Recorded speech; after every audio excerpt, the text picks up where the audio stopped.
Bonjour à tous, dans cette vidéo nous allons apprendre l'interface du logiciel Logic Pro 10 qui est le logiciel de production musicale sur Mac.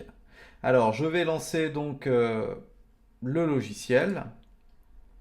Voilà ce que me propose Logic lorsque je démarre le travail sur ce logiciel de création et d'enregistrement musical. Alors vous voyez, il y a différents types de sessions. Donc si je prends par exemple hip-hop, ce qu'il me propose, c'est directement une session avec des instruments virtuels, c'est-à-dire des instruments que propose déjà le logiciel donc Logic Pro en interne et que je vais pouvoir piloter avec un clavier MIDI. C'est-à-dire que je vais choisir, vous voyez là parmi là, il a choisi hip-hop parce que le choix des sons, des rythmiques sont très influencés hip-hop. Et donc si je branche un clavier MIDI à ma carte son, je vais pouvoir piloter, vous voyez, directement ici, le son de ce drum kit. Donc ça, c'est le premier type de session que je peux faire. Vous voyez, il y a différents instruments déjà qui sont pré-préparés pour faire une musique de type hip-hop. Donc il suffit que je branche un clavier MIDI. Un clavier MIDI, c'est une centaine d'euros, même moins, vous en avez à 40-50 euros. Et ça, vous le branchez à votre carte son. Et simplement, votre Mac va le détecter. Vous n'aurez plus qu'à ici jouer sur les touches et ça va jouer tous les instruments virtuels, vous voyez, que propose eh bien, votre logiciel Logic. Ça, c'est la première solution. Ça, c'est plus pour ceux qui vont composer de la musique. Là, c'est les genres musicaux, donc hip-hop, électronique, compositeur, symphonique, multipiste, c'est pour les gens qui enregistrent vraiment beaucoup de pistes différentes. Mais voilà, moi par exemple, je chante et je m'accompagne avec de la guitare ou du piano. Je vais dans Projet vide. Et là, voilà l'interface de Logic Pro lorsqu'elle est nue. Donc vous voyez, ici, vous choisissez le type de piste que vous allez créer. Si, par exemple, moi, ce que je veux, c'est enregistrer ma voix, vous voyez. J'ai un micro donc, qui est branché à ma carte son externe. Moi, il se trouve que j'ai une Apollo d'Universal Audio, mais vous avez des cartes son qui sont tout aussi bien, beaucoup moins chères, comme celle de DigiDesign qui s'appelle David, qui s'appelle Mbox.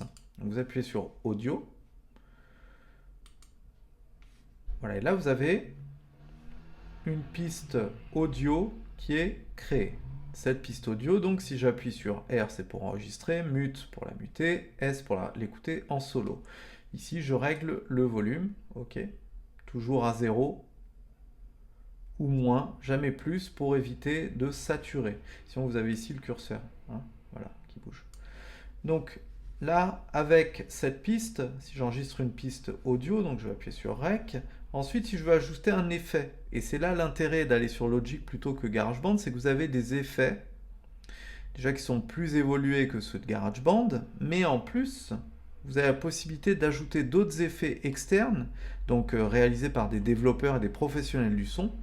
Et donc moi, par exemple, j'ai les plugins d'Universal Audio. Donc par exemple, là, si je vais dans Effets, ici, vous voyez, dans Audio Units, je retrouve les plugins, vous voyez, qu'a développé Universal Audio. Mais ça, c'est des plugins payants. Sinon, vous avez, vous voyez, ici tous les plugins que propose Logic.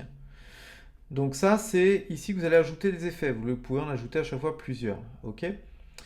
Ensuite, si vous voulez envoyer votre son à droite, à gauche, c'est ici que ça se passe. Donc là, voilà, vous avez ici tout ce qu'il faut. Si l'entrée, c'est vous avez branché sur l'entrée 2 de votre carte son, c'est ici que vous retrouverez le flux audio de votre micro. Si vous voulez envoyer la piste sur un bus, qu'est-ce que c'est? C'est un regroupement de pistes. Ça permet, par exemple, si vous voulez appliquer le même effet, par exemple la même reverb, c'est-à-dire le même écho sur plusieurs pistes, eh bien, d'envoyer toutes les pistes sur un même bus. Et après, ce bus, c'est dans ce bus que vous mettrez l'effet ici audio d'écho. Comme ça, vous allégerez le poids du CPU en fait de votre Mac, c'est-à-dire du processeur, et donc vous allégerez le processeur de votre Mac. Ça, c'est la première chose quand je crée une piste audio. Maintenant, regardez l'autre type de piste que l'on me propose. Si par exemple, je veux retrouver, vous voyez, les instruments logiciels, comme on a vu dans la session précédente pour piloter des rythmiques, des guitares virtuelles, etc. Donc c'est ici, ces instruments logiciels, vous voyez, m'apparaissent ici directement les instruments virtuels que je vais pouvoir piloter avec mon clavier MIDI. Troisième chose,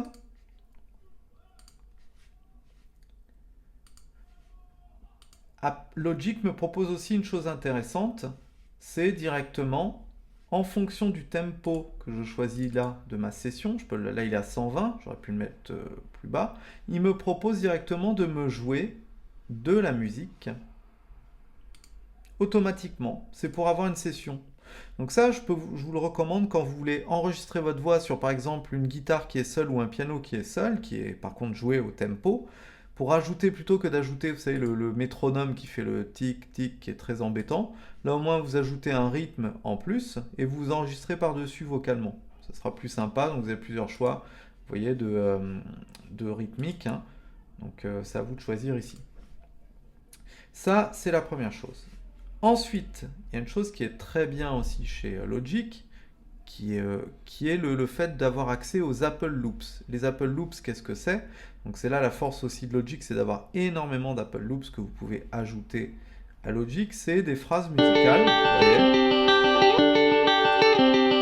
voyez, que vous pouvez ajouter directement, vous pouvez glisser ici. Ici à côté, vous avez le tempo. Donc par exemple, si là on est à 120, les choses à 120, je vais pouvoir les ajouter ici, vous voyez.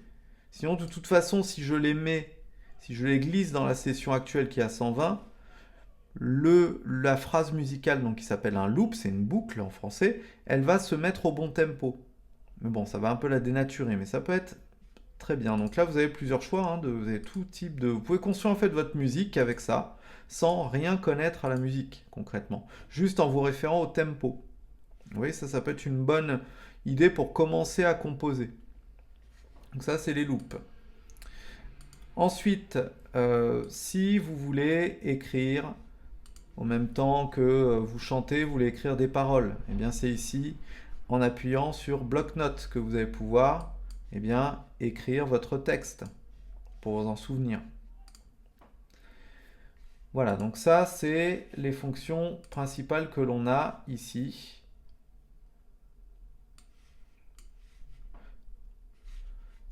Ensuite, si par exemple on va lancer une session, que j'ai d'une musique à moi, donc pour que vous puissiez voir ce que j'ai fait. Donc ça, c'est le piano, okay, qui accompagne ma musique. Je vais baisser le son global parce que lorsque vous allez écouter, sinon ça va être trop fort. Voilà. Donc, voilà. Alors écoutez juste pour comprendre.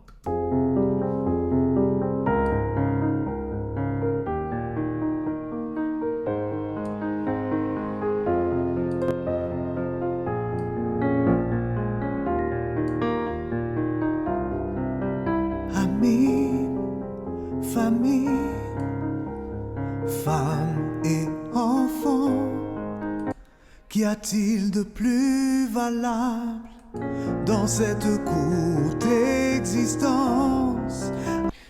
Alors voilà, là pour cette session, je vais vous expliquer comment ça s'est passé. Donc là le piano, il se trouve que c'est une piste que j'avais à part enregistrée qu'on m'a envoyé, donc c'était un fichier en MP3 que j'ai importé ici. Pour importer, c'est simple, vous glissez dans la session, sinon vous faites fichier importer, ok, et fichier audio par exemple. Ensuite, j'ai voulu donc créer des pistes pour m'enregistrer directement ici. Donc j'ai fait piste, nouvelle piste audio, et ça a créé 2 pistes audio parce que j'ai besoin de 2 pistes pour enregistrer mes voix.